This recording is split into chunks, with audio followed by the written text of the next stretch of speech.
I'm so excited that you guys are joining me for another episode. So listen, guys, I am especially excited about this particular episode because I am making a decision to work smarter and not harder. If you've been listening to my podcast at all, or you've been following me for any amount of time, you know that I'm very big on strategy and really working efficiently. And so I was thinking about ways that I can be more efficient in my content delivery. And, you know, I love to do Facebook Lives. I love video marketing. And I also have this incredible podcast. And so I was in my quiet time, I was in my prayer time, and the Holy Spirit totally gave me the answer. And so I'm talking in two places right now. I'm actually recording a video. That's right. Some of you are watching me on Tiffany Bethia TV, and then some of you are listening to the audio only on our podcast. So what you're going to find now is that I'm syncing the two together. And so for those of you who love video, who want to see all my crazy facial expressions and all these great things, you can watch me on YouTube on Tiffany Bethia TV. And then for those of you who may actually enjoy video, but still love the podcast, want to take it with you, be able to listen as you're driving, exercising, and all of those things, the audio from our Tiffany Bethia TV shows will actually be recorded on the podcast. Yay! I'm celebrating myself, guys. Now listen, if you are an entrepreneur, I just gave you a nugget there, okay? I just gave you a content tip. So I'm super excited to be coming back to YouTube. I haven't really put many videos here. I've been on the podcast each week. And so if you are watching me on Tiffany Bethia TV, want to get you caught up. We've been in the middle of a series on purpose. And so we're going to continue that series today, talking about something that might not seem like it's related, but it is. And it is this notion of self-forgiveness, right? But the first thing I want to do is I love to start out our show with what I call church announcements. All right, guys. And so church announcements is the segment where we talk about current events, news, things that are happening in the world, and especially those things that are happening in the body of Christ. And listen, this is a two-way conversation, all right? Now, those of you who have been listening on the podcast, you know, but I love for you guys to comment back, let me know what you think. So jump into this combo, especially during this church announcement segment, because I really want to know what you guys think, all right? So this week in the church announcements, Lord, I got to tell you guys, it was kind of hard for me to pick one because there are so many things going on. So first, just by way of, hopefully if you're listening to this before this date, this is still relevant for you. But April 15th through May 3rd, I'm going to be hosting something called the Emerge Challenge. Now, some of you may be new here and you have not seen the announcement that I've got a new book coming out. That's right, Emerge, upgrade from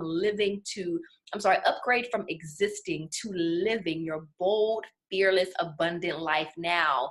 And on May 3rd, we're going to be hosting our book release, May 4th. I'm excited, guys. I'm super excited, but May 4th, we're going to be hosting our book release here in Baltimore, Maryland. But April 15th through May 3rd, I'm going to be hosting the challenge with our co-authors. This book is really about tapping into the real you, the powerful you that God created you to be, and really elevating your entire life. We've got thought leaders and experts in spirituality, your mind, your mental health, your physical health, your money, relationships, business, all of it's in here. I'm telling you, it's so good. And so go on over to www.emergethebook.com. If you're on YouTube, it's going to be in the link below. All right. And sign up is free. Come on over into the Facebook group and join us for these powerful discussions, exercises, and all of that. If you know, like for real, that you've played around long enough and now it's time to get serious about your life assignment and living a more purposeful and fulfilled life, then this challenge is for you. So that's the first church announcement. All right, guys, I had to get that because I'm telling you, I almost forgot. Now, our second good old church announcement. Lord have mercy. I don't know how many of you have seen this floating around your social media timeline. I've seen this video of someone named Apostle Jennings. I don't know or recall his first name, but Apostle Jennings. And there's this video clip where he's talking about women and, you know, singleness and how to be found, which is a topic in general that I just find sometimes can be problematic So that's a whole nother thing, because I think that the intention is good, but sometimes it just comes off and it's a little left. But anyway, following in that trend of giving left comments, Apostle Jennings, you got to watch it. I'm going to try to put the link in the bio for the podcast and the YouTube show. So basically, to sum it up, he's talking about women. He's saying how, you need to be found. And for some of you, just what you're doing is why you're not, it's your fault. Basically, he literally says, like, it's you. And so he asks the congregation, is there anybody who wants to volunteer for me to critique you? Verbatim, he says that. So this young lady raises her hand and he calls her to come up. And so he begins to literally kind of critique her. He says, you need a better bra. I've seen you in this outfit several times. You need some new clothes. And he just begins to run her down of all the things that she should do to be found. Yeah, that face. So here's the thing. I have a lot of thoughts, and so I'm going to organize them, right? First, I just find that I'm deeply grieved because I know the nature of sheep. I understand why God uses the term sheep in the word, because we're so tender and we're easily guided and misguided. It kind of broke my heart that people sit under anything.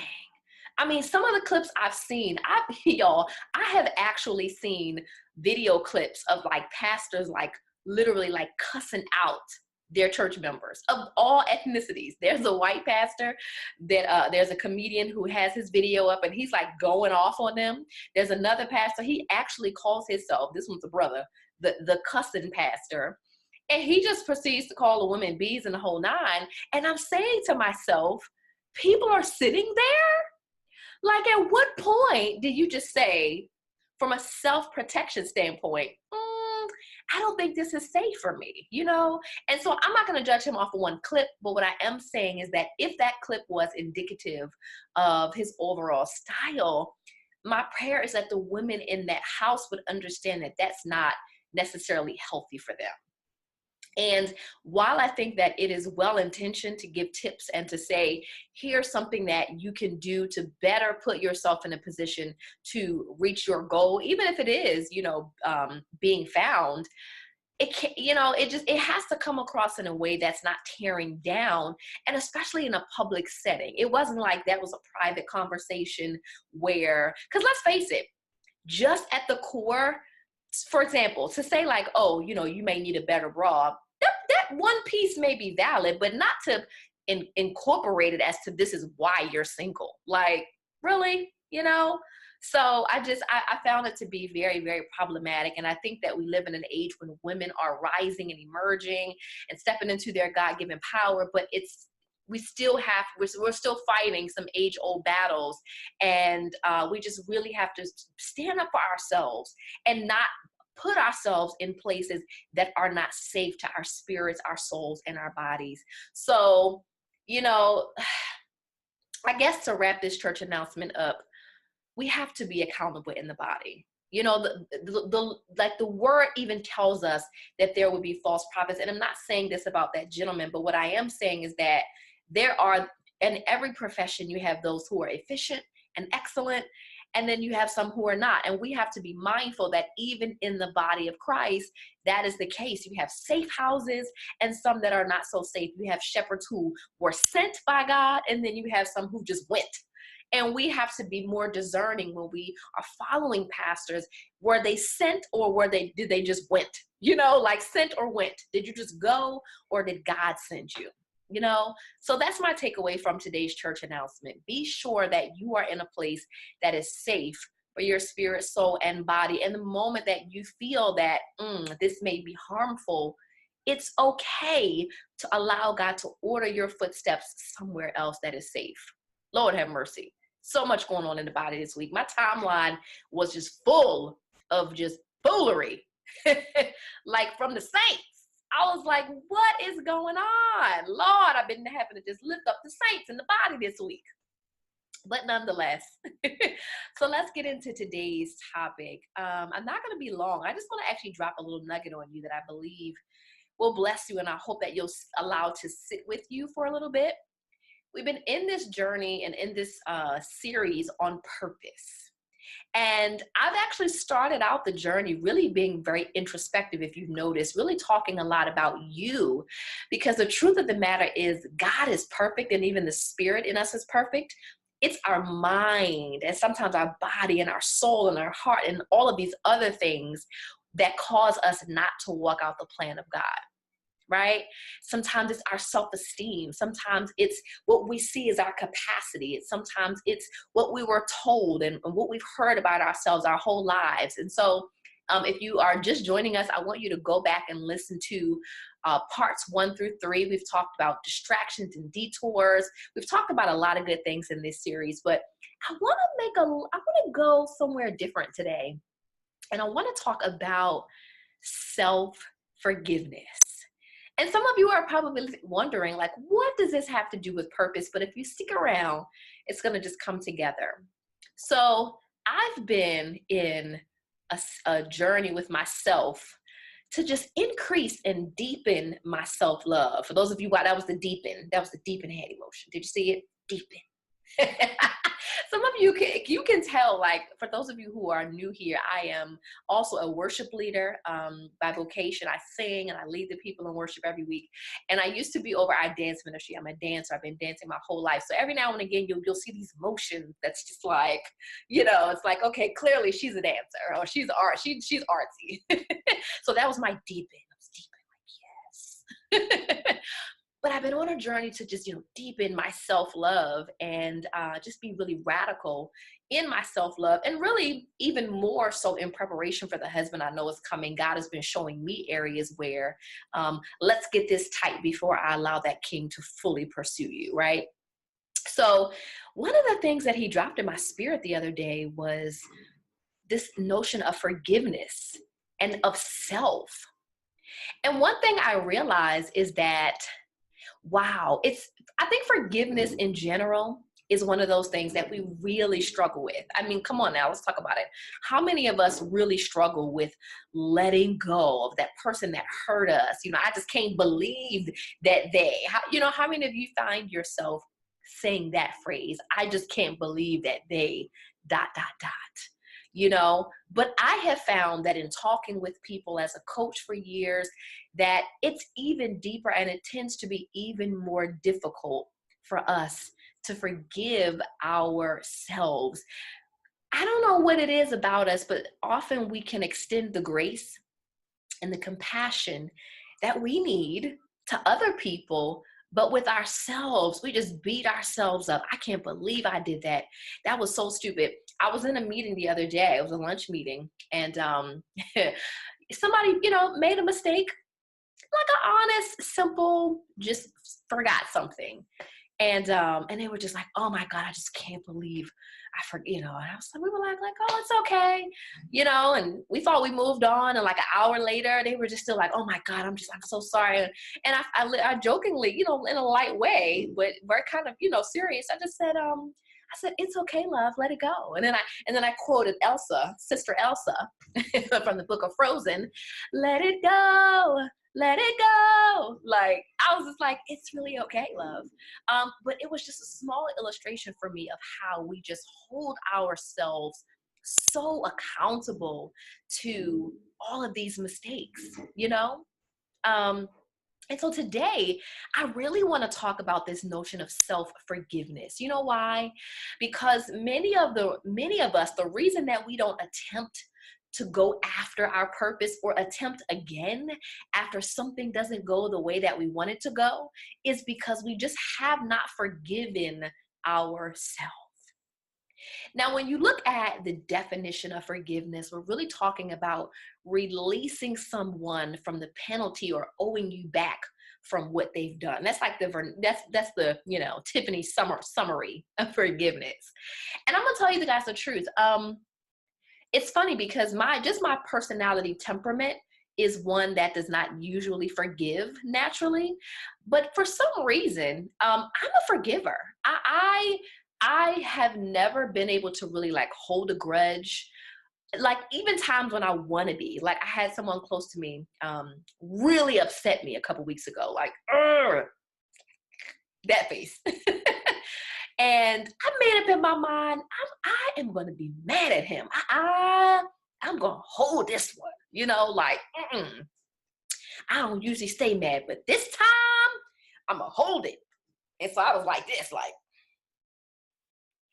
and next thing I know, I looked up and I was just, it's okay, I forgave. And I'm like, oh man, it's so unfair. So but even still, we all deal with levels of forgiveness, and so I remember the first time that I really God really began dealing with me about forgiveness was in college, my senior year relationship. And it wasn't my first heartbreak, but it was my first big heartbreak. It really was. It was a relationship where I had invested so much in myself, and then toward the end, it was like I knew he was maliciously trying to hurt me.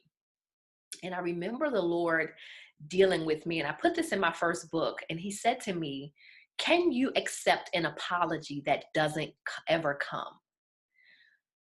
Whew! And I was like, ooh. That's a weighted question, because I think for so many of us, when it comes to forgiveness, we're wanting people to pay us back. And so that's just like forgiveness in general. We're holding on to the poison and the toxicity and the anger of what that person did. And many times we make the mistake of thinking that, well, if they don't apologize or if they don't make it right, I can't let it go. But you've heard this before, but the reality is that the only person that's being damaged by you holding on to that negativity is you, your spirit, your soul, and even your physical body, because we're not intended to carry those things, is the only one that feels the injury. The other person is like living their life like it's golden, and you, every time somebody says their name, you feel something. When you see them, you just like, oh. It's because the anger or the toxicity of what you're feeling is only impacting you. And so we have to get to a point where forgiveness becomes the priority, because it is something that allows our spirit, our soul, and our body to stay free and whole. I think that's where my forgive first mindset really comes from, because I understand that it's not about you. In order for me to ascend to the places that I need to ascend to, I can't carry you. I can't carry you. But let's take that a step further with ourselves. Sometimes the person in the mirror is the one that we are beating up the most, is the one that we have the most anger towards, is the one that we are carrying the most emotional injury toward, because we just simply can't believe that we ... But here's some language I want to give you to help you set yourself free today. I remember after getting divorced and feeling like such a failure, feeling like, how could I? Have you ever felt like that? Some mistake you've made or something you've done, and you're holding yourself and you're like, how could I? And I remember, I'm just amazed, because God uses everything for our good. And so in that season, God used the divorce to teach me a lesson that I needed to learn anyway. And it was to release this perfectionism and to learn how to give myself grace and forgiveness. And so I remember in that season, as he began to teach me this, he said to me, you made the decision based off of the information that you had at that time.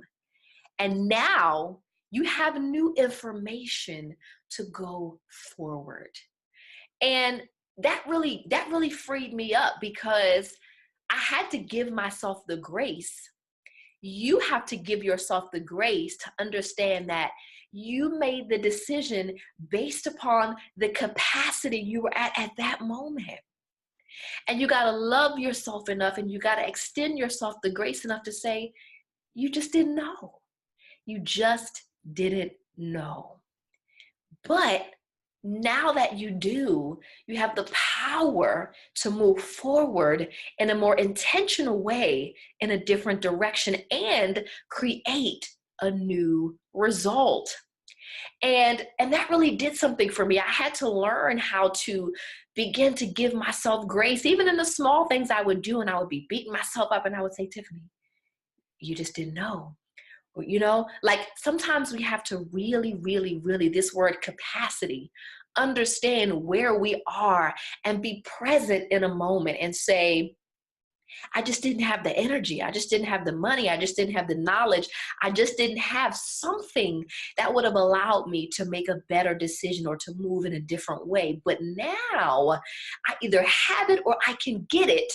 I can get what I need to go forward in a more powerful, in a more intentional way. And so, what I want you to take away from this today is that you've got to give yourself grace and let yourself off the hook. Some of your biggest disappointments, some of the areas where you beat yourself up the most, some of the areas where you hold shame, which is a deeply toxic emotion. I want to encourage you to sit within that for a moment, to sit in it and say, how did I get there? How did I get there? And realize the capacity that you had at that moment. Sometimes we really have to hug. We have to turn around and hug ourselves and give ourselves the love and the grace and the kindness that we're in need of. You know, the word talks about in 1 Corinthians 13, I believe it is, that love is patient and love is kind. It doesn't keep a record of wrong. It gives us all of these beautiful descriptions of what love is. And I remember preparing for a message one day, and the Lord had me to say to the people, before we can expect that from someone else, are you loving to yourself? Are you patient with you and your growth and your journey? Are you kind to yourself? And that's where we rest on this forgiveness, because you'll find that people that you haven't forgiven, you're not kind to them. You don't even want to be kind to them. You see them and you like, nope. And so even with yourself, sometimes the love and the nurture and the tenderness and the self-care that you don't give is because deep down you don't feel you deserve it. You're still mad at you. You're still holding yourself hostage for what you did. And if you released yourself and said, you know what, I forgive you, you just didn't know, it would free you to be kind and to be loving and to fill yourself with everything that you need. You know, I was watching a video on self-love and self-care this morning, and she was talking about how so many of us are looking for externally what we're not giving ourselves. So we're frustrated with our spouse because they don't love us properly, when really deep down, we don't love us properly. We haven't even put them in a winning position to be able to, because we haven't set the bar where it needs to be, and them to mirror that. We're frustrated with our friends and our children because they don't treat us right, but we don't treat us. We don't treat ourselves in a way that's loving, caring, and kind and nurturing, you know? So today, I want you to look in the mirror and give yourself permission to be free. Here's some language, and this is really simple. I've been journaling this for a while. Here's something that I want you to do. I want you to go over to the mirror, look at yourself, say your name, and say, I forgive you for. Be specific. I forgive you for allowing others to treat you in a way that was lesser than your value. I forgive you for saying yes when no was really what you desired to say. I forgive you for not having healthy enough boundaries. But then the second part to that is, I release you. See, the release does something powerful. When you verbalize, I release you, what you're saying is, the space in my heart, in my mind, in my soul, and even in my body where I held those toxic emotions, I'm going to release that. And now I've created a void that God can actually fill. I'm creating an empty space where now God can fill with love and peace and kindness, the space that was filled with, you know, the negative memories and the frustration and the shame and the way I was beating myself up. So I want to give you that language today. I want you to go over to the mirror and say, you know what, Tiffany, I forgive you, because girl, you just didn't know. I forgive you for not speaking up for yourself when you should have. And you know what? I release you. I release it. and I let it go. So I want to hear you guys' comments. I want to know if this has been a blessing for you. Do you struggle with forgiving yourself? Do you struggle with letting go of the things that you've done that you're not pleased with? And how can I continue to support you with these videos? What are some topics you want to hear about? And of course, if you haven't already, I want to encourage you to subscribe so you get notified of every new episode. Listen, I'm praying and I'm touching and agreeing for you that the areas where you've held yourself hostage, that you're going to find freedom today. You're going to find freedom today the moment you decide to simply say, I forgive you. I forgive you and I release you. I love you guys so much, and I can't wait to see you guys on the next episode. Be blessed.